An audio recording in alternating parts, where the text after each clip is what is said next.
내용을 우리가 지난 시간에 같이 연결해서 봐야 되는데, 지난 시간에 함께 보다가 마지막에 제가 급하게 끄는 게 있어요. 급하게 끄는 게 뭐냐면 사도행전 우리 10장 13절, 우리 13절 한 목소리를 좀 읽어주시겠습니까? 시작. 또 우리가 이르되 일어나 일어나 잡아먹으라. 이 내용이 굉장히 중요한 내용이에요.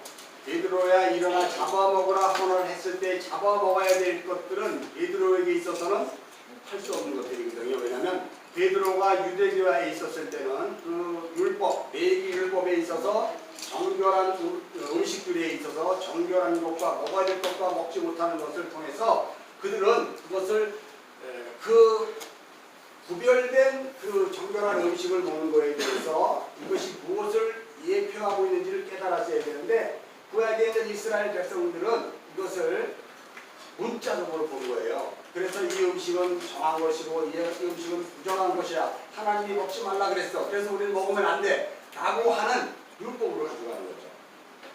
이것을 이제 이 복음이 무엇을 말하는가 우리를 잘 보셔야 돼요. 구약의 이스라엘 백성들이 가지고 있었던 그 틀이 있어요. 사람은 누구나가 자기가 가지고 있는 틀이 있어요. 안경이 있단 말이에요.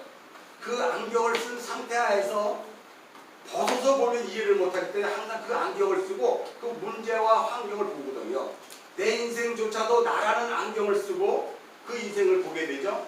마찬가지로 우리가 신앙생활할 때도 내가 여태까지 쌓아왔고 내가 여태까지 해왔던 신앙의 습성들, 관습들, 그 모든 행위들, 내가 알고 있는 지식이 신앙으로 말미암아 나를 인도하게 되는 사실을 우리는 부인할 수 없어요. 누구나 그렇게 틀을 갖고 있어요. 여러분, 이 프레임을 갖게 되면은 굉장히 위험합니다. 사람에게 있어서 각자 자신의 틀을 갖게 되면은요, 그 틀 안에 놓고 그 사람을 난도질을 할 수가 있어요. 내 틀 안에서 난도질을 한다니까요. 복음도 내 틀 안에서 난도질을 하는 거예요. 하나님조차도 내 틀 안에 들어오면 하나님은 뭐가 된다? 나에게 난도질 당하는 거예요, 여러분. 이스라엘 백성들이 구약에서 계속해서 이야기하고 있었던 선민 이스라엘을 선택하여 그들에게 하나님의 백성인 것을 일러줌으로 그들에게 제사를 하나님께서 강요했고, 그 제사를 통해서 무엇을 해야 되는지를 깨달았어야 되는데도 불구하고 이들은 문자로 보고 자기의 틀로 이것을 만들었기 때문에 그걸 장로들의 전통이라 그러고요, 습관이라 그러고 관습이라 그래요. 그런 것으로 보다 보니까 이제 이 복음의 영광스러운 복음을 선민이라고 하는 이스라엘이 이해를 못하게 되는 거예요. 여러분들도 우리가 삶 가운데서 제가 아주 결단적으로 딱 한번 이렇게 얘기할게요. 어떤 스님이 여러분에게 초청했어요. 저기 교회 다니시는 거 다 아는데요, 우리 절에 와서 밥을 좀 같이 먹었으면 어떨까요? 그럼 여러분 어떨까요? 여러분은 무슨 소리입니까? 내가 어찌하여 우상제물과 함께 밥을 먹습니까? 우상의 집에 갑니까? 이러지 않아요, 여러분? 그거는 틀이에요, 틀. 여태까지 여러분들이 알고 있었던 신앙의 틀이 그것을 거부하게 만들었고, 그것을 구하게 만들었어요. 사랑하지 못하게 만들고, 물론 그것을 쫓아가는 것은 아니고요. 복음은 그것을 덮어야죠. 복음은 그 인생을 덮을 수 있어야 돼요. 그래서 복음은 여러분 넉넉하고요, 여유로운 것이고요, 이해하는 거예요. 그래서 그런 것들을 이해하지 않는 가운데 보여지는 틀과 지식과 어떤 그러한 습성으로만 가버리면 오늘날 우리 복음은요, 그냥 우리들끼리의 복음일 수밖에 없어요. 교회 안에 존재하는 복음, 여러분 잘 보세요. 교회 안에서조차도 무슨 파 어느 교회 다니세요? 저는 어느 교회 다니는데요. 그 교단이 어떻게 돼요? 우리 다 이런 거 물어보잖아요. 교단을 딱 물어보면서 교단에 틀이 딱 있으면, 저는 장로교다 보니까 장로교와 제일 반대로 되어 있는 교단은 어느 교단이냐면 순복음과 감리교예요. 왜 그러냐면 순복음과 감리교는 알미니안주의거든요. 하나님의 구원에 있어서 인간의 행위가 플러스돼야 하나님의 구원이 이루어진다는 생각을 한 것이고, 우리 장로교나 침례교는 우리 인간의 행위가 아니라 전적인 하나님의 은혜로 구원받는 것이고, 하나님의 전적인 일반 은총과 특별 은총에 의해서 우리의 삶이 영유가 된다는 것을 이야기하는데 본질적으로 다르잖아요. 그러나 여러분, 그것이 서로 다르다라고 이야기하면 안 되고, 그들이 믿는 그것은 그 안경을 쓰고 그렇게 신앙생활을 하는 것이고, 우리 그 안경을 쓰고 신앙생활을 하는데 중요한 것은 그것이 맞다 틀리다로 가는 것이 아니라 하나님의 복음을 아는 사람에게는 그 사람조차도 하나님이 사랑하는 사람이고 이 사람조차도 하나님이 사랑할 수밖에 없는 존재라는 것을 이해하셔야 돼요. 그러면 여러분 오늘 이 사랑과 공동체 안에서 여러분과 정말 마음이 맞고 한 생각을 갖고 있는 사람과 사귀면 좋죠. 그러나 그렇지 않은 사람이 있었을 때 그들을 향해서 우리는 어떻게 해야 될까? 돌아서 해야 되나요? 아니잖아요. 그들을 향해서 내가 나의 마음이 더 확장되고 더 넓어지고 더 커지라는 뜻인가 보다 해서의 그 반대편에 있는 사람을 보여주게 되고 나에게 맡겼다면 우리는 그렇게 가야죠. 그게 복음의 힘이고 능력이에요. 그것이 나로 말미암게 되면 어려워요. 근데 오늘 성령이 베드로를 끌어내셔서 그 틀에서 끌어내셔서 고넬료의 집으로 보낼 때 그 일을 감당하신 분은 하나님이셨고 그 하나님이신 성령님이 그 일을 감당케 하셨다면 내가 하든 못하든 그 일에 책임을 지고 그 일에 완성하시는 분은 누구다?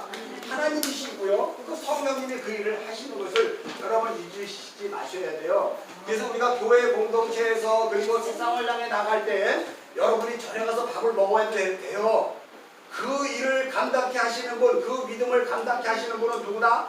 하나님인 거예요. 근데 성령이 그 절에서 여러분 제가 옛날에 제가 제일 이렇게 아끼는 그 제자가 한 사람이 있는데 제주도에서 이제 중국인 사역을 해요. 조선종 목사인데. 그래서 여기 옆에 있는 무슨 대학교가 있는데 거기를 갔는데 어느 분이 붕어빵 전도를 한다고 그러더라고요. 그 붕어빵 전도를 하는데 이 중국인들을 데리고 갔대요. 근데 그 붕어빵 하시는 그분이 스님을 한번 모시고 왔더라는 거예요. 스님을. 그래서 붕어빵 전도에서 드디어 스님 복음을 전해 듣고 이제 뭔가 개종을 하려나 보다. 그래서 이 친구를 기대를 잔뜩 하고 갔대요. 그래서 이제 막 얘기해서 듣고 마지막에 이제 스님을 불러내서 이제 한마디 이렇게 얘기를 하라 그러더래요, 그분이. 그래서 스님이 톡톡 걸어서 얘기를 하는데 뭐라고 얘기하냐면 우리가 다 같은 종교인 아닙니까? 우리가 다 같은 종교 업을 이렇게 일하고 있는 사람으로서 내가 이분의 초청에 여기를 거절할 수 없어서 왔습니다. 그러니 여러분 부처님의 가피와 보호하심을 통해서 여러분이 예수와 부처님이 하나가 되기를 원합니다. 제가 여기 있는 것처럼 여러분도 하나가 됐으면 좋겠습니다. 한번 이렇게 얘기를 하게 거예요. 도대체 뭐예요? 그래갖고 우리 이 조선종 목사가 중국 애들 다 데리고 벌떡 일어나서 나가버렸대. 왜 이게 도대체 이거 나가버렸대? 물론 나가버리는 것도 사실은 당연하죠. 그러나 그게 우음으로 나가버리는 게 아니고 분간을 할 수 있어야 돼요. 왜 저희가 열심을 부리면서 그렇게 했는데 거기에는 복음이 들어있지 않을까? 제가 붕어빵 그게 있으면서도 안 하잖아요. 의미가 없는 거거든요. 왜요? 차라리 그 붕어빵 갖고 전도할 바에 어차피 전도 안 되는 거예요. 우리 지체들에게 맛있는 빵 제공하는 게 더 낫죠. 거기 가서 그게 되겠어요? 안 되거든요, 여러분. 하나님이 하시는 건데 그래요. 여러분 주의하세요. 그 붕어빵을 전도하더라도요. 그것이 하나님이 하신다 그러면 그건 가능해요. 그럼 내가 하면은 가능하지 않아요. 그래서 우리가 어떠한 경우에서도 스님을 만나든 신부를 만나든 어떠한 상황 속에서 그 안에 들어있는 것이 무엇이 발견된다 그러면 그것을 통해서 우리는 애통해하는 마음을 가져야 되고요. 그러나 그 분위기를 깰 필요는 없어요. 우리는 알고 있잖아요. 이미 상대방이 연약한 존재라는 걸, 상대방이 구원받을 수밖에 없는 존재라는 걸 알고 있잖아요. 그럼을 통해서 우리는 참고 인내하며 주님께 기도하며 주님이 저희 영혼을 만져주게 될 때 저 영혼이 이제 돌아올 수 있는 그런 놀라운 그 은혜의 자리에 그 있었던 것은 분명해요. 그러나 때가 아직은 안 익은 거죠. 그러나 그 입에서 나오는 것을 통해서 판단하시면 안 돼요, 여러분. 오늘 우리 안에 있는 우리 지체들 가운데서 어느 분은 신앙의 연륜이 높아서 이야기하면 복음적으로 성경 얘기를 절절히 하고 어떤 분들은 신앙이 좀 적어해서 아직 그 성경 말씀은 제대로 적용하지 못하지만 자꾸 세상과 곁들여서 얘기를 할 때 그것을 통해서 여러분 나누거나 하지 마셔야 되는 거예요. 그런 것들은 한 공동체 안에 필요하다. 오늘 베드로를 보면 지난 시간에 베드로야 잡아먹으라고 얘기했을 때 이 본의는 어디에서 나오냐면 노아의 홍수의 방주 안에서 있었던 사건이죠. 그 방주 안에는 거룩한 재물이 있었고요. 그리고 속된 재물, 더러운 재물이 같이 방주 안에 있었어요. 같이 그 방주 안에서 구원을 받았잖아요. 그죠? 그러자 그 방주가 물이 홍수가 끝나고 심판이 끝나자 그 방주 안에서 이제 노아가 나와 제사를 하나님께 감사의 제사를 드리는데 제물로 사용된 게 누구였다고요? 거룩한 제물이었단 말이에요. 거룩한 제물, 깨끗한 제물이 구원을 받아야 되는데 그 노아의 홍수에서 구원을 받았으면 어떻게 해서든지 깨끗한 제물을 계속 지키고 더러운 제물을 잡아 죽여서 제물로 받으셔야 되는 거 아니에요? 우리가 성경에서 말하는 종교와 복음의 차이예요. 우리가 생각할 땐 더러운 제물을 잡아서 깨끗한 제물을 이렇게 살려주는 것이 복음이라고 생각하지 않겠어요, 여러분? 그러나 복음은 깨끗한 제물이 희생당해야 돼요. 내가 좀 낫고, 내가 좀 형편이 괜찮고, 내가 좀 더 많이 아는 사람이 희생당하는 거예요. 그래서 낮은 된 자가 먼저 된 자에 오게끔 만드는 것이 하나님의 방법이에요. 거룩한 제물이 제사 드려짐으로 인해서 하나님께 받게 되죠. 더러운 제물을 하나님은 받으신다 안 받으신다? 안 받는 거예요. 거룩한 제물을 받으셔요. 그래서 거룩한 제물이 희생 제물이 되줘야 돼요. 그래서 희생 제물이 드려지자 속되고 더러운 그 방주에서 나온 더러운 짐승이 구원을 받게 되는 그림을 이야기하는 거예요.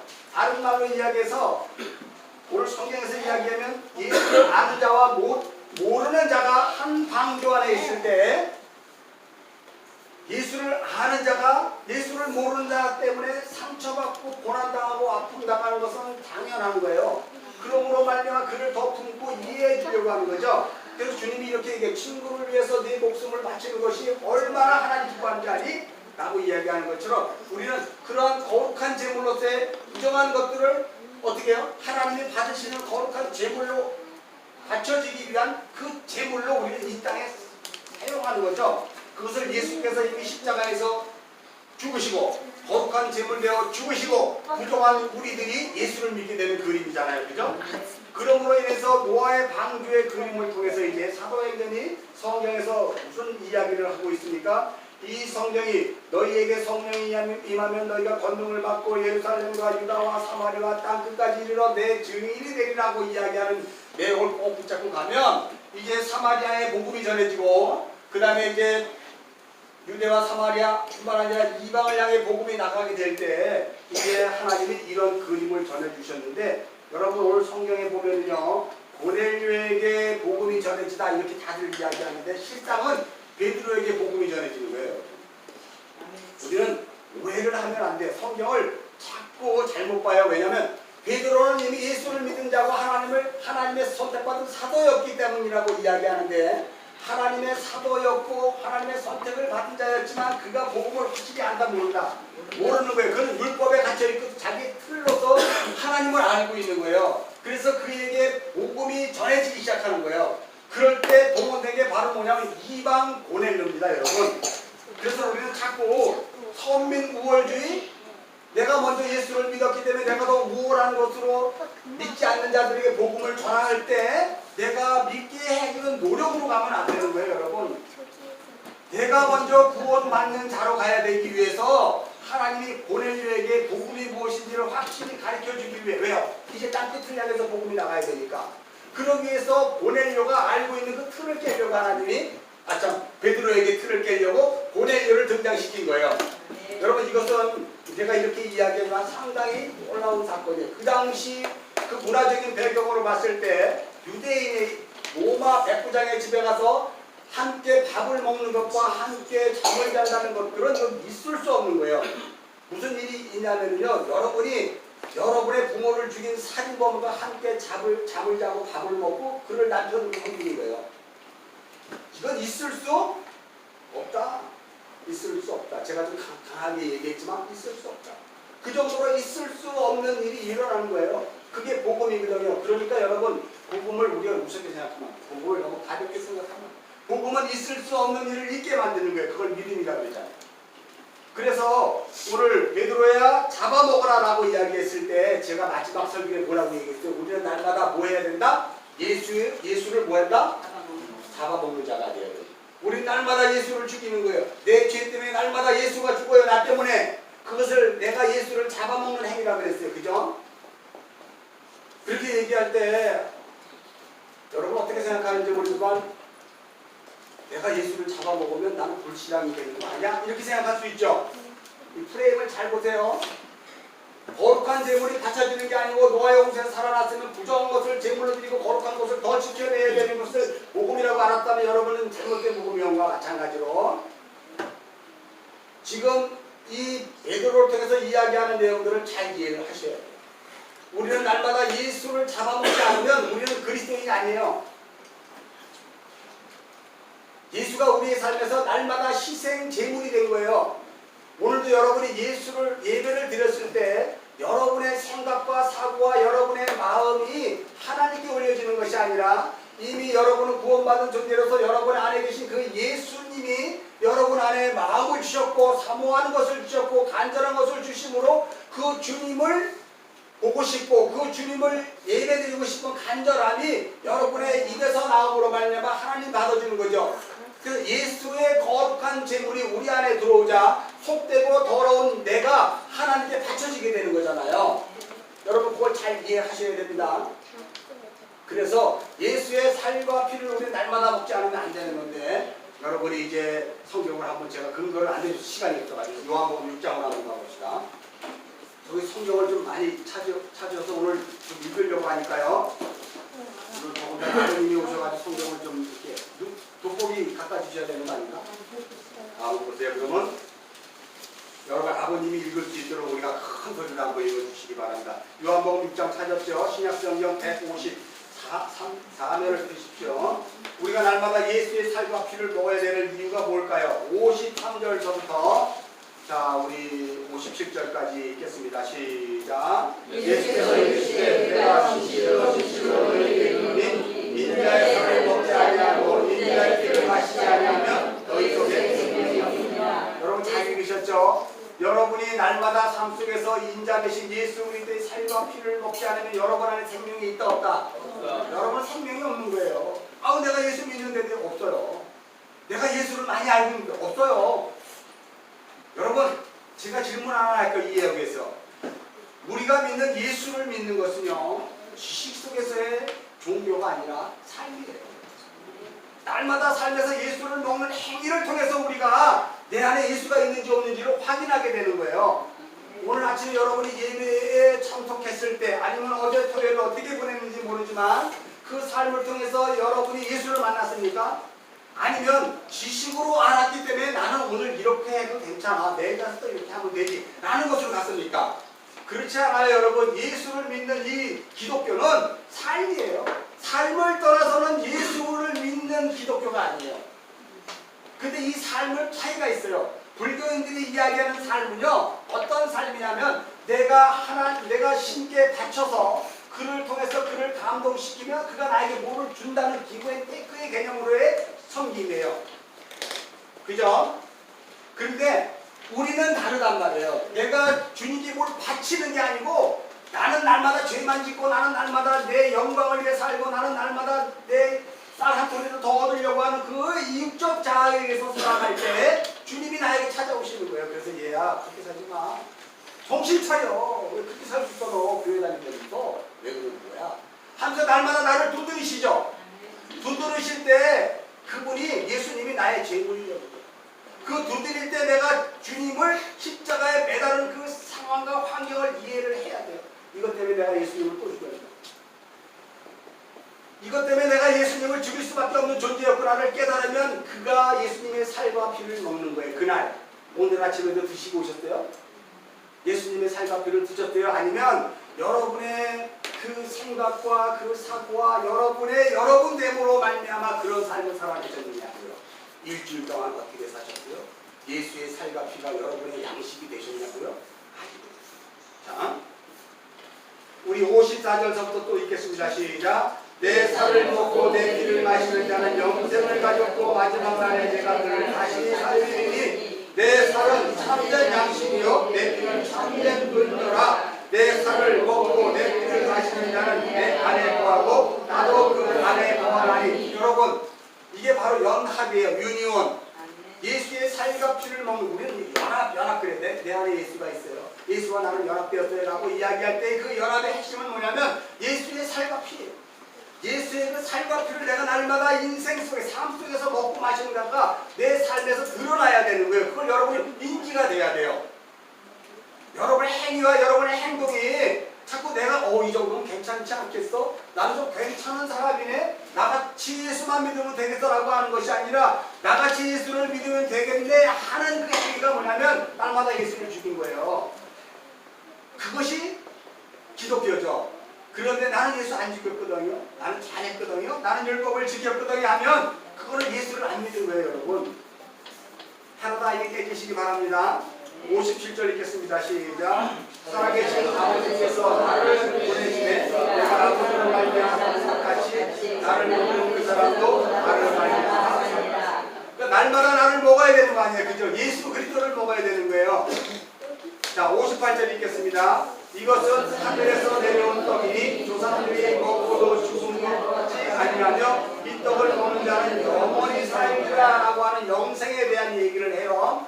자, 이 이야기를 하는 것은 어떤 것에서 근거가 되냐면 요한복음 6장 1절로 가봅시다. 여러분 요한복음 6장 1절에 이렇게 눈으로 읽으면은요 13절까지 무슨 사건이에요? 이게 오병이어 사건이잖아요. 오병이어 사건. 보리떡 5개와 물고기 2마리로 빈들의 광야에서 5,000명을 먹이고도 남았는데 몇 바구니 남았다고요? 12바구니라는 것은 여러분 12이라는 것을 지난번에 설명했죠? 8이라는 수를 제가 설명을 했기 때문에 여러분 굳이 또 설명을 해야 될까요? 12이라는 것은 오직 예수가 그 안에 예수를 사모하고 예수를 기다리는 사람이 예수를 만났을 때 영생을 하게 되는 것이거든요. 빈들의 광야에 있었던 이들은 예수가 준 그 음식을 먹었지만 그것은 예수를 먹은 게 아니라 보리떡 5개와 물고기를 먹은 거예요. 예수를 먹은 게 아니에요. 우리 식으로 이야기하면 세상에서 주는 빵과 초콜릿과 아이스크림과 그 내 인기와 명예를 먹은 거였었지 참된 음식, 참된 신령한 음료의 예수를 먹은 게 아니에요. 그러므로 오병이어 사건에서 있었던 이것은 뭔가를 그림으로 보여주는 것이죠. 무슨 그림을 보여주냐면 너희가 떡을 먹어서 배부른 까닭으로 나를 찾아온 모양인데 너희가 떡을 먹기 위해 신령한 음료를 먹기 위해 예수를 믿는다 본데 예수는 그렇게 믿어지는 것이 아니야 라고 하는 것을 지금 설명하는 거예요. 그랬더니 이런 이야기를 12광주리에 차고도 남았다는 12이라는 숫자가 나오잖아요. 여러분 12광주리라는 것은 아세요? 광주리가 뭘까요? 지난 시간에 설명했죠. 갈대상자, 태박, 광주리, 법궤 12광주리에 하나님의 말씀 복음이 담겨있는 12광주리가 차고도 넘친다는 것은 이제 이방인을 향해 빈들의 광야에 있는 그들이 예수님이지만 하나님을 믿는 자들이었지만 그들이 배고픔으로 왔지만 이제 그 차고 넘침으로 말미암아 이방을 향해 복음이 흘러가는 과정을 설명하는 것인데 이제 유대인들에게 그 과정을 설명하는 거예요. 진짜 살과 피를 먹어야 되는 것을 설명하기 위해서 먼저 보리떡 5개와 물고기 2개를 먹인 거예요. 그랬는데 이들이 영락없이 오해를 했잖아요. 자기 프레임에 그 안경을 끼고 있기 때문에 6장 26절로 가서 읽겠습니다. 시작. 예수께서 대답하여 이르시되 내가 진실로 너희에게 이르노니 너희가 나를 찾는 것은 떡을 볼 까닭이 아니요 떡을 먹고 배부른 까닭이로다. 27절 썩을 양식을 위하여 일하지 말고 영생하도록 있는 양식을 위하여 하라 그랬어요. 그 썩을 양식을 하지 말고 영생하도록 있는 그 양식을 위해서 하라 그랬더니 28절 읽겠습니다. 시작. 어떻게 하여 하나님을 하오리까 라고 이야기합니다. 아니 그러면 우리가 썩을 양식이 아닌 참된 양식을 위해서 먹기 위해 노력해야 되는 것은 도대체 어떻게 하는 겁니까? 주님 이렇게 얘기할 때 주님이 이렇게 얘기해요. 29절 시작. 예수께서 대답하여 이르시되 하나님께서 보낸 일을 믿는 것이 하나님이 이 세상에 보내신 분이 있어요. 그분이 누구다고요? 예수 그리스도를 믿는 것이 하나님의 일을 하는 것이죠. 그런데 여러분 구약의 그림으로 보면 예수 그리스도를 구약의 선지자들의 예표예요. 구약의 선지자들이 하나님이 선민이라고 하는 그들에게 와서 뭘 던졌어요? 하나님의 말씀을 던졌잖아요. 묵시에 있었던 그 하나님의 말씀을 역사 속에 던지자 그들이 그걸 먹었어요? 못 먹었어요? 못 먹었어요. 소화가 안 되는 거예요. 그들은 묵시를 몰랐기 때문에 영원한 아버지의 나라를 모르기 때문에 이 성경조차도 여러분이 묵시를 이해하지 못하면 이 말씀은 그냥 까만 건 글씨고 하얀 건 종이에요. 그리고 그것을 여러분들이 신앙생활한다고 종교생활한다고 했을 때 이거를 도덕과 윤리와 규범으로 가져가다 보면 여러분은 삶에서는 거룩하고 괜찮은 삶으로 살아낼 줄은 몰라요. 그러나 영생하고는 관계되는 거예요. 굉장히 중요한 거죠. 여러분이 이 자리에 와 있었던 가장 중요한 것이 핵심이 뭐예요? 여러분이 옛날에 복음을 몰랐을 때는 구원받고 천국 가기 위해서예요. 그러나 여러분 이제 우리가 복음의 실장을 확실히 알았을 때는 이미 하나님 나라가 우리 안에 들어와 있기 때문에 우리 지금 구원받은 존재로 살아가고 있대요. 그러나 육신에 갇혀 있기 때문에 우리는 낀 세대야. 묵시와 역사에 끼어 있기 때문에 우리는 여전히 간혹 하나님 나라를 맛보기도 하고 여전히 육신으로 말미암아 고통당하고 육신으로 말미암아 애통해하는 삶을 살죠. 그럴 때 무엇을 경험해요? 나 빨리 하나님께 갔으면 좋겠어 이런 얘기 하잖아요. 하나님께 빨리 갔으면 좋겠다라고 이야기할 때 나의 삶은 어떤 현재에 있는가를 분명히 기억하셔야 되는 거죠. 우리는 믿음으로 말미암아 그 영원한 묵시의 나라를 보게 되고요. 그리고 역사 속에서 이 현실의 삶을 살아나갈 때 내가 예수 믿는 거 맞아 이거? 이렇게 믿는 게 맞나? 오늘이나 내일이나 똑같고 별 차이가 없는데 이거 어떻게 예수 믿는 게 맞아? 이렇게 할 바에는 차라리 예수 안 믿고 아니면 화끈하게 내가 예수 믿어서 집 다 팔고 나 천국 갈 거야. 이러고 가는 사람들이 많거든요. 여러분 그렇게 해서 예수 믿는 게 아니에요. 예수는 오늘이 내일이고 내일이 모레고 이런 것처럼 가는 가운데 하나님이 나를 끌고 가면서 가르쳐주는 방법이에요. 여러분이 하나님을 알아서 기뻐가지고 막 날뛰는 거야. 우와 이 천하에 이 하나님이 내 안에 계시고 내가 정말 하나님의 백성이야 너무 기쁘다고 막 할렐루야 하면서 가갖고 지하철에서 어떤 사람을 만났어. 근데 그 사람이 여러분 알아줘요? 여러분 안 알아주거든요. 내가 하나님을 믿는데 내가 하나님을 아는데 근데 상대방을 안 알아준다니까요. 이게 역사예요. 이게 현실이에요. 무슨 소리인지 알죠? 괜히 예수를 믿어가지고 제가 초창기 예수를 믿을 때는 뭐 다 되는 것 같아요. 이게 끝났다. 나는 이제 세상을 다 얻었다. 그리고 그냥 예수 믿으세요. 예수 주 예수를 믿으라. 이러고 갔잖아. 그러니까 다 피해. 다 피하는 거예요. 우리는 이런 삶 속에 놓여져야 항상. 그러니 예수를 믿는 게 어떤 거냐면요. 오늘이나 내일이나 같은 거예요. 하나도 변하지 않는 거예요. 근데 뭐가 달라지냐면요. 든든한 그 안에 있는 그것이 하나하나 쌓여요. 뭐가 쌓일까요? 내가 느끼고 이해하기 전에 주님이 내 안에다 그걸 쌓여요. 하루하루의 삶을 통해서 내가 바뀌어지는 거예요. 그러니까 예수를 믿으면 뭔가 금시 발복하는 거 아니고 세월이 감으로 말미암아 바뀌어지는 거예요. 뭐가 쌓이는 거예요. 성령 충만이라 그래요. 그리스도의 장성한 분량이라 그래요. 그래서 우리는 바닥인 내가 그리스도를 알아감으로 말미암아 성령이 충만해지자 이제 그때 비로소 세상이 감당치 못할 믿음이 생길 때 하나님 우리 환난 속에 확 밀어버려. 환난 속에 확 밀어넣는 거는 성령이 있거나 충만하지 않은 데는 안 밀어요. 잘했다 그래 예수 잘 믿어주잖아요. 그러니 이제 예수를 열심히 믿고 정말 세상과 달라지는 것도 씩씩한 신앙인으로 가서 어느 정도 꽉 차게 되면 그때 이제 비로소 시작되는 거야. 그때 비로소 환난과 고통과 아픔이 오는 거예요.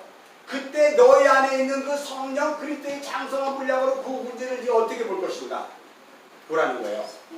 만일 여러분의 프레임을 가지고 그것을 봤으면 예수의 이름으로 명하노니 마귀가 떠나갈지어다 할 거 아니에요.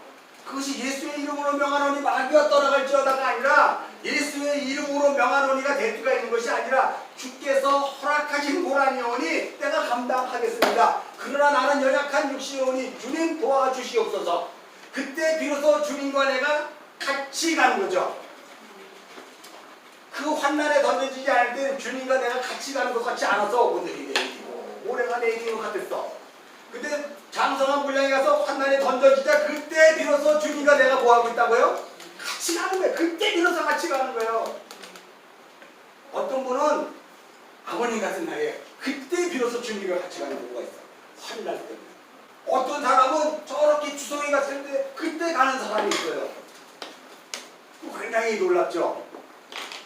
자, 요한복음이 이런 이야기를 하고 있다는 것을 여러분 잘 기억하십시오. 그런데 이 내용을 우리가 또 하나 살펴볼 필요가 있는 것이 바로 뭐냐면 우리가 에베소서 3장으로 한번 가보시죠. 에베소서 3장. 에베소 3장은 신약성경으로 이제 가야죠. 복음서를 봤으니까. 에베소서 3장으로 가면 임신한 사람들이 보는 책을 에베소서라고 그러죠.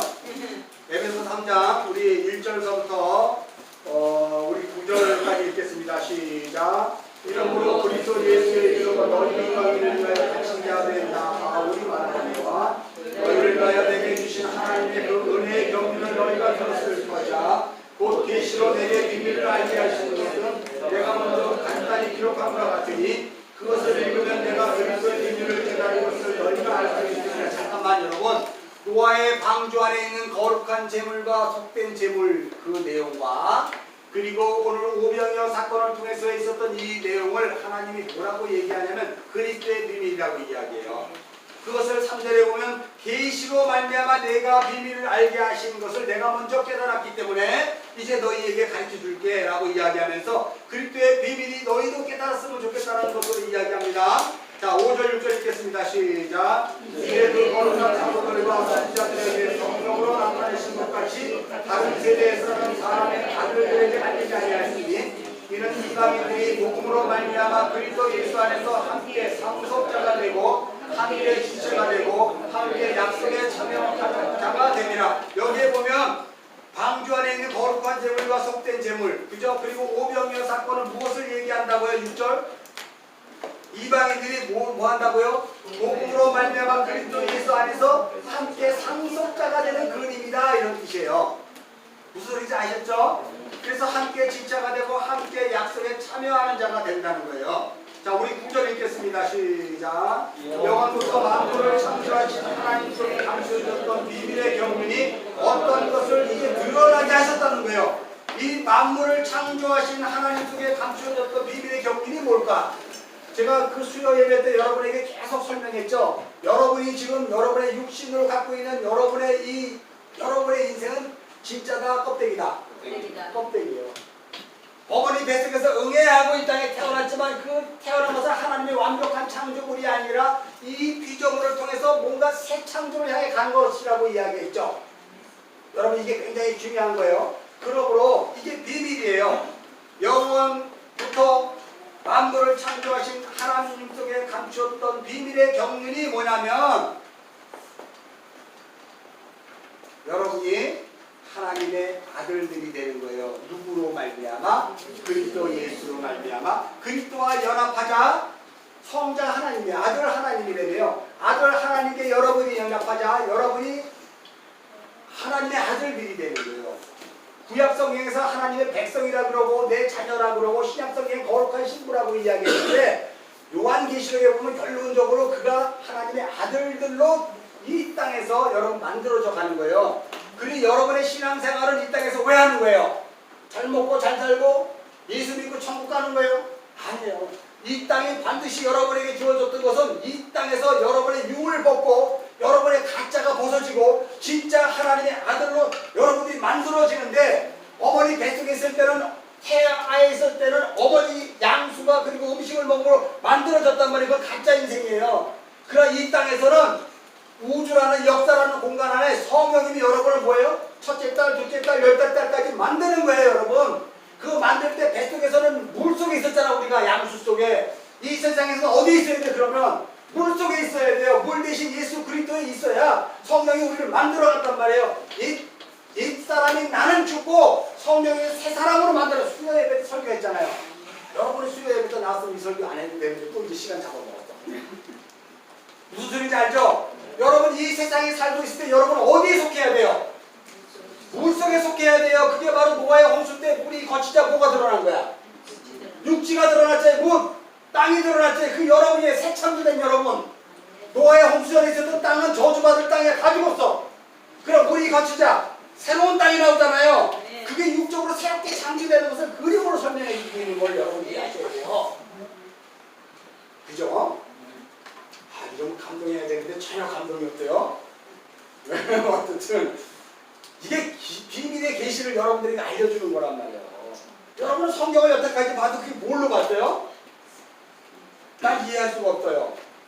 도대체 가르쳐 주세요. 이런 걸로 갔지만 이해할 수. 그러나 오늘 제가 분명히 얘기했어요.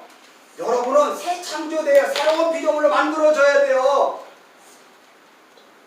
저기 주위에서부터 시작해서 아버님의 이르기까지 이 땅에 태어난 인간은 다 예수로 재창조되지 않은 다 가짜의 썩을 몸을 갖고 흙으로 돌아가야 돼요.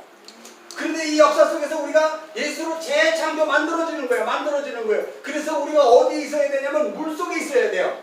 그리고 여러분이 응애하고 태어나왔을 때 우리가 어디 가냐? 아버지의 집으로 가는 거예요. 역사에서는. 뱃속에서는 양수에서 응애하고 나왔지만 그런 그냥 진짜 창조, 완벽한 창조가 아닌 만들어져 가야 될 시적으로 우리가 나왔잖아요.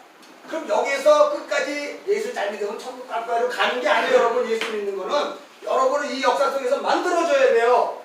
하나님의 새로운 피조물을 만들어져 가는 과정이란 말이에요. 그래서 여러분이 물속에 있어야 되는 거예요. 성령의 만지심 때문에. 그래서 그 물, 예수, 그 말씀 안에 여러분이 계속 젖어가는 거죠. 지금 계속. 그러나 우리가 눈을 뜨고 보면 밖은 세상이거든요. 그 밖은 물이 아니에요. 그걸 바다라 그래요. 밖을 바다라 그래요. 성경에서는 저주받은 바다라 그래요. 노아의 홍수 때 그냥 온 세상을 쓸어버린 바다란 말이에요. 그 바다에 여러분이 있을 때 삶이 어땠어요? 힘을 키워야 이 바다에서 어떻게든 살아갈까봐 여러분은 힘을 키웠잖아요. 어떻게든 내 이쪽이라도 긁어모으고 내 힘이라도 긁어모아.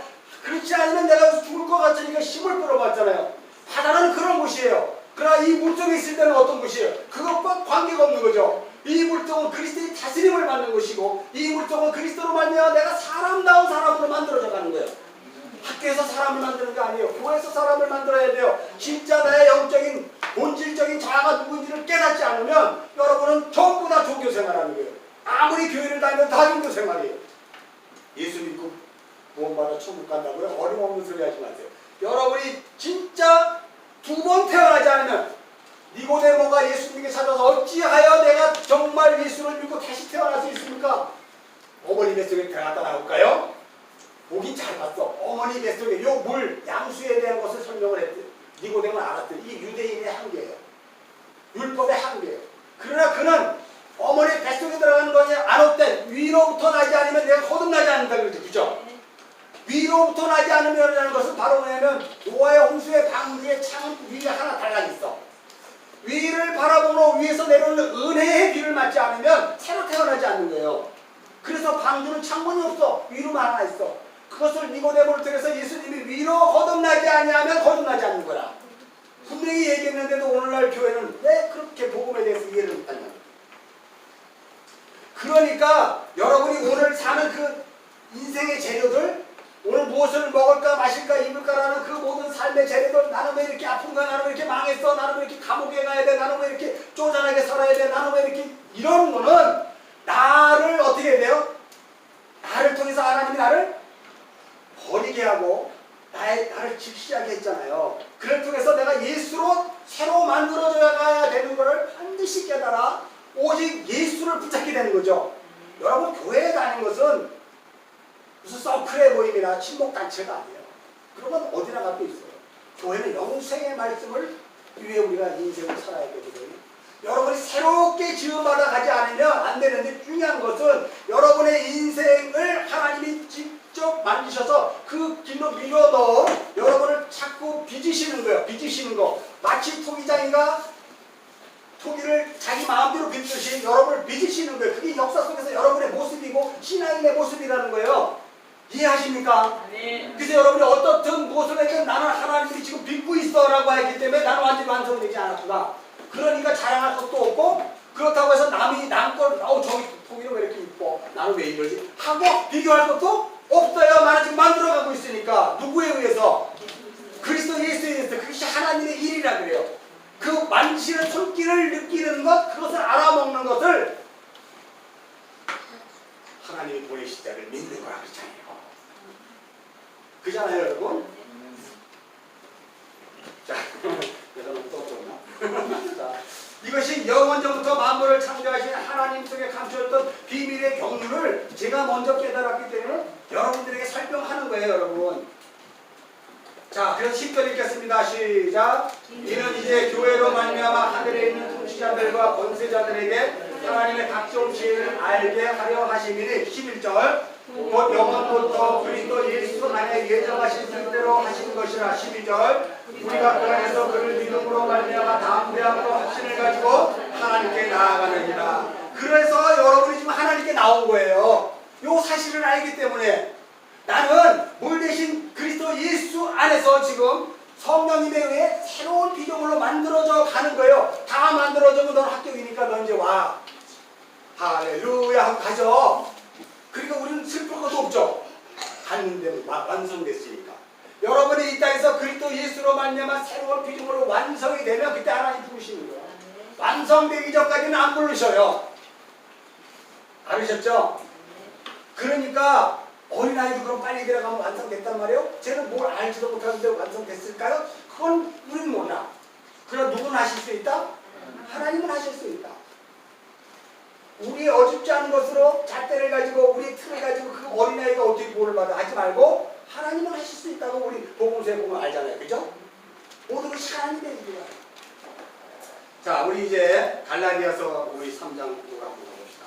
갈라디아서 3장. 그 앞으로 이제 가시면 갈라디아 3장 1절서부터 우리 이제 9절까지 읽겠습니다. 시작. 어리석거나 갈라디아 사람들아, 예수 그리스도께서 십자가에 못 박히신 것이 너희 눈앞에 밝히 보이거늘 누가 너희를 믿느냐? 내가 너희에게서 다만 이것을 살리려 하노니 너희가 성령 받은 것이 율법의 행위로냐 혹은 뜻으로 믿음이로냐? 너희가 이같이 어리석었느냐? 성령으로 시작하였다 이제는 육체로 마치겠느냐? 너희가 이같이 많은 괴로움을 헛되이 받느냐? 과연 헛되냐? 너희에게 성령을 주시고 너희 가운데 명령을 행하시는 분이 이에이니 율법의 행위에서냐 혹은 듣고 믿음에서냐? 아브라함이 하나님을 믿음에 그것을 그에게 의로 정하셨다 함과 같으니라. 그런즉 믿음으로 말미암는 자들은 아브라함의 자손이 나이지어다. 또 하나님이 이방을 믿음으로 말미암아 의로 정하실 것을 성경이 미리 알고 아브라함에게 복음을 전하되 모든 이방이 너로 말미암아 복을 받으리라 하였느니라. 그러므로 믿음으로 말미암은 자는 믿음이 있는 아브라함과 함께. 그러니까 여러분, 이것은 이미 구약의 아브라함을 통해서 불러냈을 때 이미 이 이방의 구원과 우리가 육적자가 죽고 하나님의 새 피조물로 새 창조되는 과정들을 설명하고 있는 내용이에요. 여러분, 그래서 제가 성경을 안 찾겠지만 하나님이 아브라함을 불러서 하늘을 쳐다보자. 와우, 저렇게 별이 많아요. 그랬더니 하나님이 뭐라고 그랬어요? 하늘의 별과 같이 바다의 별과 같이 네 자손이 이렇게 많을 거야 라고 이야기하는, 그것은 바로 뭐냐면 하나님의 새 창조를 이야기하는 거예요. 하나님이 그렇게 창조하시겠다는 거예요. 하나님이. 누가복음 14장을 한번 가봅시다.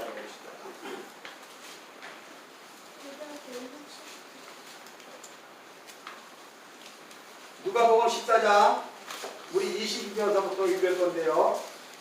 30절까지. 자, 신약성경 118면입니다. 시작. 예수께서 각 성, 각 마을로 다니자. 누가복음 13장. 자, 13장 22절부터 시작. 예수께서 각 성, 각 마을로 다니자 가르치시며 예루살렘으로 여행하시더니 어떤 사람이 주여 복음받는 자가 적으니까 그들이 이르시되 좁은 문으로 들어가게 실수라. 내가 너에게 이르노니 들어가길 구해도 못하는 자가 많으니라. 집주인이 일어나 문을 한 번 닫은 후에 너희가 밖에서 문을 두드리며 주여 열어주소서 하면 그가 대답하여 이르되 나는 너희가 어디에서 온 자인지 알지 못하노라 하니 그때 너희가 말하되 우리는 저에서 먹고 마셨으면 주는 또한 우리를 길거리에서 가르치셨나이다 하나 그가 너희에게 말하여 이르되 나는 너희가 어디에서 왔는지 알지 못하노라. 생각하는 모든 자들아 나를 떠나가라 하리라. 너희가 아브라함과 이삭과 야곱과 모든 선지자는 하나님 나라에 있고 오직 너희는 밖에서 쫓겨나는 것을 볼 때 거기서 슬프며 이를 가리라. 사람들이 동서남북으로 와서 하나님 나라 잔치에 참여하리니 오라 나중된 자로서 먼저 된 자가 있고 먼저 된 자로서 나중된 자가 있느니라. 동서남북에서 하나님 나라의 잔치에 참여하게 될 자가 있고요, 쫓겨날 자가 있어요. 어떤 자들일까요? 28절에 이렇게 이야기해요. 아브라함과 이삭과 야곱과 모든 선지자의 말을 들은 자, 하나님의 언약 안에 있는 자들은 하나님 나라 안에 있고, 하나님의 언약과 관계없이 그 밖에서 열심히 신앙생활, 종교생활한 자들은 하나님 나라 밖에서 슬피 이를 갈며 울 것이다 라고 이야기하죠. 그런데 여러분, 아브라함과 이삭과 야곱의 모든 선지자의 그 말씀으로 인생을 살게 되는 것이 왜 성경은 이렇게 이야기합니다. 24절 다시 한번 볼까요? 그걸 무슨 문이라고 이야기해요? 좁은 문이라 그래요, 여러분. 여러분 수술해 보셨잖아요. 수술은 어려운 거거든요. 요즘은 의술이 발달해서 시술한다 그러죠. 시술. 좁은 문으로 들어가는 여러분의 인생이 언약으로 말미암아 하나님 안에서 새로운 피조물로 창조되는 것을 다른 말로 좁은 문이라고 해요. 노아의 홍수 때 그 바다가 세상을 침몰할 때 노아의 홍수 안에 있는 자만 구원을 받았다는 이야기는 노아의 홍수 안에 그 문은 굉장히 좁은 문이죠. 거기만 들어가 있는 자만 구원을 받은 거예요. 그 구원받은 자들, 그게 좁은 문이죠. 그래서 여러분이 그 좁은 문으로 들어갈 수 있다고 생각하세요? 없죠. 예수님이 은혜를 부어주자 우리가 이 좁은 문으로 들어오는 거예요. 그래서 여러분이 사랑과 교회로 오잖아요. 우리가 이 사랑과 교회 처음에 간판 9시 했어요. 정말 하나님이 보내는 사람 그들에게 참다운 복음을 전해주자 그래서 한 2년 동안 간판 없이 했어요. 누가 보고 이것도 교회예요? 그래요. 왜요? 그들이 봤을 때는 십자가 달리고 한 게 교회인데 이것도 교회네요. 그들은 뭘 본 걸까요? 외형을 본 거고 형식을 본 거죠. 그러나 참다운 교회는 말씀 안에 갇혀 있는 거죠. 그 방주 안에서 무슨 일이 벌어지는가는 확인되는 것이 진짜 교회죠. 마지못해 간판 안 달라고 그랬는데 다른 교회 집사님이 하나 달아주고 또 다른 교회 집사님이 달아주고 두 개가 생겼어요. 한꺼번에. 그래서 야 이제 하나님이 교회 하라놨다. 그리고 그냥 했어요. 그래서 교회 이름을 뭘로 할까 해서 사랑과 교회로 하니까 사랑과 교회 해서 그냥 가져온 거지. 제가 무슨 뭐 재단을 해서 간판 달은 적 없어요. 지금도 마찬가지고. 그러나 중요한 건 여러분이 어떻게 해서 저 좁은 문으로 들어왔을까요? 이것도 교회에 하는 곳에 들어와서 이 성령의 말씀을 들을까요? 이게 하나님이 하시는 거지 여러분의 생각이 있어서 가는 거 아니에요. 아 우리 엄마가 더 시지 뭐로 왔을까요? 하나님이 밀어버리니까 온 거예요. 얘야 시면 아니 빨리 가자. 빨리 들어. 이들 그죠? 나도 모르게 왔어. 근데 그 안에는 한번 가야지 하는 마음이 있어. 이제 그렇게 해서 하나님이 이렇게 나를 뺏어가시는 거예요. 나의 나됨을 뺏어가는 거예요. 여러분 중요한 게 하나 있어요. 나의 나됨이 하나님이 뺏어갈 때 내가 진짜 평안해요. 내가 진짜 쉬는 것 같아. 그 나의 나됨을 하나님이 뺏어가지 않고 내가 나의 나됨을 계속 채울 때는 내가 채워도 끝이 없어. 왜 이렇게 힘든지 몰라. 뭔가 좋은 일을 한 것 같은데 날마다 돌아오는 건 이거야. 그거 빨리 깨달아야죠. 하나님 나 좀 뺏어가주세요.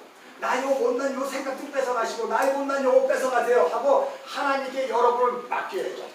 성형외과 되시는 그 하나님께 맡겨서 여러분을 수술하게 해달라 그래야죠. 말씀으로 수술하여 하나님의 새로운 피조물로 이 땅을 살다가 나는 영원한 아버지 집에 가겠습니다. 나 거기 가고 싶어요. 하는 소망이 여러분에게 있어야 되는 건 아니에요? 그것이 좁은 문이에요. 여러분 좁은 문이 무슨 의미냐면 뭔가 집중해서 보려고 그러면 만안경같이 좋은 걸로 가야 돼요. 그냥 딴 게 안 보이고 그거만 보여. 이해하셨죠? 아멘. 여러분이 인생을 살 때 그 좁은 문과 같은 그 좁은 틀로 보는 거예요. 제가 지금 누구 보고 있는지 알아요? 여러분은 몰라. 근데 나는 알아. 누구 보고 있어요? 네? 아니 고경진 선도 봤어. 고기만 보여. 딴 거 안 보여. 고기만 보인다니까요. 여러분 그렇게 집중하셔야 돼요. 예수 외 나머지는 다 필요 없는 거예요. 사도 바울이 쓰레기처럼 내가 버렸다고 그랬잖아요. 그리스도 예수가 아니면 내가 나를 어떻게 만들 수가 없어. 이분이 나를 만들어야 돼. 아유, 여러분 다 잘생겼어요. 다 키 크고 다 멋있어요. 제가 뭐 그런 것 때문에 하는 게 아니고 나를 만들어 가시는 거예요. 진짜 나를 만들어 가시는 거예요. 여러분 이게 복음이에요. 사도행전 다시 한번 가봅시다. 사도행전 10장으로 한번 다시 가서 이제 오늘 본문을 다시 한번 본문을 살펴봐야 돼요. 자, 우리 사도행전 23장에 이런 말이 있습니다. 자, 사도행전 10장 23절 찾으셨죠? 자, 우리 이튿날 읽겠습니다. 시작. 이튿날 일어나 그들과 함께 갈새 요프가에서 어떤 그들과 함께 다니라. 여기에 보면 잘 이제 생각하셔야 돼요. 여러분 굉장히 복음의 비밀이 숨어 있어요. 자, 이튿날 일어나서 그들과 함께 갔는데 그들은 여기서 고넬료가 보낸 세 사람이죠.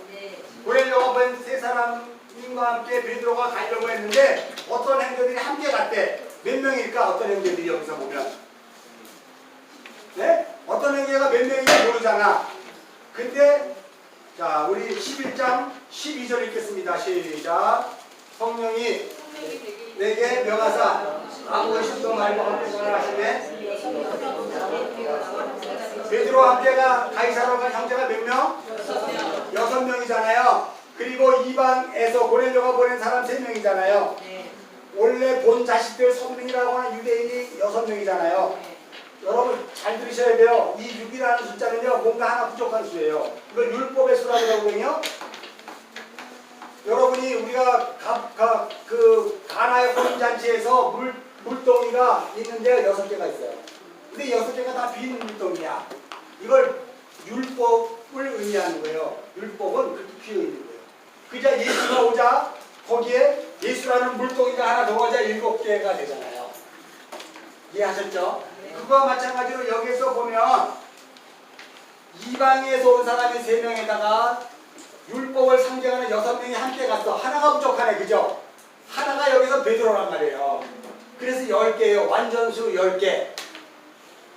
자, 이걸 뭘 얘기할까요? 여러분 한번 잘 보시면 이런 말이 있어요. 오늘 제목이 뭐냐면 베드로에게 임한 성령의 인도거든요. 좀 헬라어로 한번 읽어보실래요? 시작. 호데게오와 아고는 성령의 인도함을 받는다는 단어예요. 근데 여기에서 호데게오와 아고라는 단어가 이제 설명할 건데 이 아고라는 단어는 뭐냐면요. 우리가 그리스도 예수 안에 붙잡혀 있으면 딴짓 못하게 하나님이 천군 천사로 호위해서 계속 좌로나 우로나 치우치지 않고 그 길로 가게 만드는 거예요. 그걸 아고라 그래요. 누가 그 일을 하신다? 성령님이 여러분이 분명히 하나님의 백성인 것이 기억되고 이제 여러분의 산자로서의 그 성령이 있음으로 이 역사를 살아갈 때 천군 천사를 옹호하여 여러분을 딴짓 못하게 그를 끌고 가는 걸 아고라 그래요. 여러분 보면 여기에 보면 이튿날 10명이 성령의 호의를 받아 지금 어디로 가고 있어요? 가이사라로 가고 있잖아요. 고넬료 이방에. 그 그림을 보셔야 돼요. 이걸 아고라 그래요. 아고. 아고는 여러분의 인생을 꼼짝달싹 못하게 좁은 문을 향해 계속 가게 만들죠. 그럴 때 나의 나름이 자꾸 떨어져 나가는 거죠. 그걸 날마다 역사 속에서 경험하는 거죠. 그래서 내가 왜 이렇게 가벼워졌지? 하는 걸 경험하는 거예요. 자, 그 다음에 호데게오라는 것은 뭐냐면요. 우리 33절 34절 읽겠습니다. 시작. 내가 곧 당신에게 사람을 보내었는데 오셨으니 살아야 하나이다. 이제 우리는 주께서 당신에게 명하신 모든 것을 듣고자 하여 하나님 앞에 있나이다. 베드로가 입을 열어 말하되 내가 참으로 하나님은 사람의 외모를 보지 아니하시고 35절 한나라 중 하나님을 경외하며 의를 행하는 사람은 다 받으시는 줄 깨달았다. 여러분 요 얘기가 요 고백이 뭐냐면 바로 호데게오예요. 성령이 베드로를 깨우쳐 주는 거예요. 뭘 가르쳤을까요? 유대의 율법으로 말미암아 우리가 하나님의 성전이 있고 우리는 율법이 있고 아브라함이 우리 조상이다라고 하는 것으로 구원을 받는 것이 아니라 뭐다? 아브라함아 그것은 구원의 조건이 아니야. 그것은 예표로 보여주는 것이야 라고 해서 성령이 아브라함에게서 깨우쳐 주고 있는 거죠. 계속 가르쳐 주는 거예요. 그래서 여러분 성령이 여러분을 인도할 때 2가지예요. 끊임없이 나에게 도대체 이게 무슨 뜻이고 왜 이런 일이 벌어졌나 성령이 나를 가르쳐줘요. 그리고 그럼에도 불구하고 나는 이리로 가고 싶은데 어쩔 수 없이 이 길로 갈 수밖에 하나님이 악구해 주시는 거예요. 성령은 여러분을 그렇게 완전한 하나의 창조물로 완성되어 그 아버지 나라의 하나님의 아들이 되기까지 이렇게 만들어 가시는 거예요. 다시 한번 여러분에게 질문할게요. 과거에 우리는 성령의 일을 이렇게 생각했어요. 귀신 쫓고 병 고치고 그죠? 귀신 쫓고 병 고치는 건 맞아요. 그러나 이 계시가 완성되기 전의 일이었어요. 성령의 계시가 완성된 것은 AD 2세기예요. AD 2세기. 요때도 구약 성경 계시가 완성이 안 됐어요. 계시가 만들어져 가기 때문에 계속 환상이 보이는 거예요. 그러니까 계시가 완성되었을 때 성령의 일은 딱 2가지예요. 성령이 우리를 자꾸 가르쳐주고 설득시키고 이해를 시켜서 그렇게 가게 하고 또 딴짓하지 못하게 계속 그걸 끌고 가는 2가지 외에 성령의 일은 우리에게서 그렇게 크게 중요한 건 아니에요. 여러분이 방언을 하고 귀신을 쫓고 병 고치는 건 지금도 복음을 모르는 곳에 가면 그게 있을 수도 있어요. 그러나 그것으로 끝나버리면 여러분 다시 종교인으로 돌아가요. 그 안에 뭐가 담겨야 돼요? 성령의 가르침이 담겨야 돼요. 그리고 여러분이 왜 그 길로 가야 되는지 가는 목적지를 분명히 알고 있어야 돼요. 그래서 말씀이 중요한 거예요, 여러분. 성령을 찾고 벽 붙이고 귀신 쫓는 걸로 쓰지 마세요, 여러분. 그것은 이미 과거에 지나간 시대에 족한 거예요.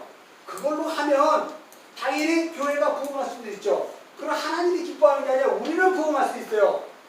제가 얘기했죠. 제가 무당집에서 배운 게 5년 동안 배운 게 병 고치고 귀신 얘기하고 전봐 주는 거. 저 그거 하면 여기 지금 다 복음 듣기 이 교회 여기서 안 해요. 큰 교회 하죠. 전봐 줄 수 있는 거예요. 운명까지도 봐줄 수 있는 거예요. 제가 얼마나 큰 은사를 받았는지 알아요, 여러분? 십자가를 탁 여기에 대한 곳에 두고 이 사람을 딱 보면요, 저 사람이 무슨 명인지 딱 보여요.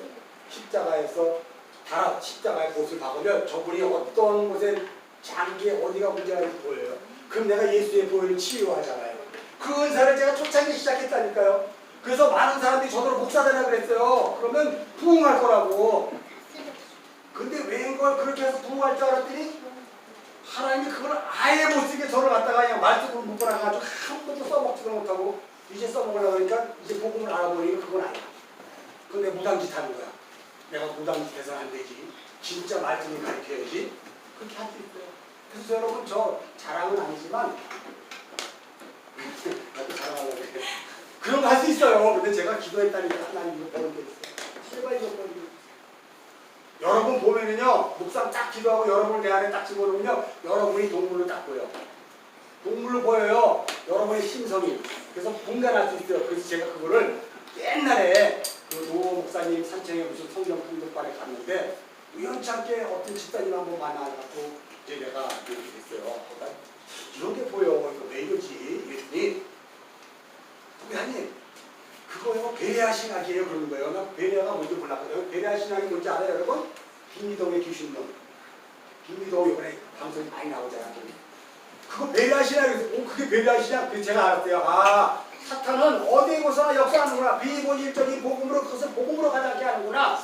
그러니까 베레아 기기동이가 그 귀신론으로 엄청 큰 부흥이라 많은 돈을 벌었잖아요. 지금 감옥 가 있지만. 거기 쫓아간 사람들도 다 감옥에 들어가 있는 거예요. 회개하고 나오지 않으면 다 그냥 죽을지어디 들어가는 거예요. 방송은. 진리가 뭔지를 반드시 기억해야 돼요. 그래서 성령의 일은 호대 개호와 아고 물려받아요. 예수의 이름으로 명하노니 귀신 안 물러가라. 이거 하지 마세요. 그거 여러분이 아무리 크게 외쳐도 저 그래가지고 무슨 결정날 뻔했어요. 아, 귀신이 안 나가기는 악을 써서 했는데 지난번에 어떤 얘기했죠. 어떤 분이 그렇게 해서 안 나가요. 그리고 십자가 떼가지고 십자가 갖고 많이 대했다는 거. 제가 수요일에 설교했잖아요. 이렇게 밀어내 우리가 여러분 그게 아니라니까요. 우리는 오직 말씀 하나님의 일하심을 눈으로 확인하는 자로 살아갈 때 마귀가 없어. 우리 안에 있는 그것이 떨어져 나가는 거예요. 마귀적 속성들이 떨어져 나가는 거예요. 내 안에 마귀적인 속성들이 떨어져 나가는 거예요. 참다운 하나님의 백성으로 지원받아가는 거예요. 자, 이 두 가지를 기억하셨죠? 자, 우리가 또 하나, 우리가 이제 하나님 우리가 알아야 될 게 하나 있어요. 지금 뭐냐면 27절 한번 읽겠습니다. 시작. 더불어 말하며 들어가 여러 사람이 모인 것을 보고, 여기 보고라는 단어가 휴리스코라는 단어를 사용하는데요. 이 보다는 뭐 블레포라든가 뭐 호레오라든가 이런 단어를 많이 사용하는데 여기는 휴리스코라는 단어를 사용한 것은 바로 뭐냐면요, 신비적인 계시의 사건이 역사 속에서 드러난 것을 볼 때 이렇게 얘기해요. 그러니까 이 베드로가 지금 10명과 함께 성령의 인도한 바 가이사랴로 이렇게 갔는데 베드로가 고대로가 딱 나오더니 아이고 잘 오셨습니다 하고 있어. 아, 예, 그래서 뭐 때문에 저를 부르셨습니까 하고 방으로 들어가려고 하니까 깜짝 놀란 거예요. 왜냐면 베드로가 고넬료와 함께 얘기하면서 예, 아이고 잘 오셨습니다. 네, 제가 하나님 불러서 온 건데요 하고 이렇게 딱 보니까 눈을 총처럼 뜨고 있는 여러분들이 여기 딱 앉아가지고 있는 거 보고 베드로가 깜짝 놀라. 어째서 이런 일이 일어난 거지? 어째서 저 사람이 예수를 믿지? 어째서 저 사람이 지금 여기 앉아 있는 거야? 하는 일이 벌어지는, 이게 신비한 것들이 이 역사 속에서 하나님이 풀어나시는 거예요. 그걸 퓨리스코라고. 그걸 우리가 보는 거예요. 그래서 우리는 날마다 그걸 보는 거예요. 어떻게 해서 아버님이 살았죠? 어떻게 해서 아버님이 제주도로 온 거예요? 이게 퓨리스코예요. 왜냐면 그 이분이 뭐 돌아가신다고 막 오고 막 그래갖고 우리가 기도했는데 살아서 비행기 타고 왔어. 그럼 이건 뭐예요? 하나님이 하신 거잖아요. 이건 퓨리스코라고 해요. 그럼 우리가 보고 있잖아 지금. 하나님이 하신 걸 보고 있잖아. 퓨리스코. 그래서 오늘날 우리가 살아갈 때요. 무슨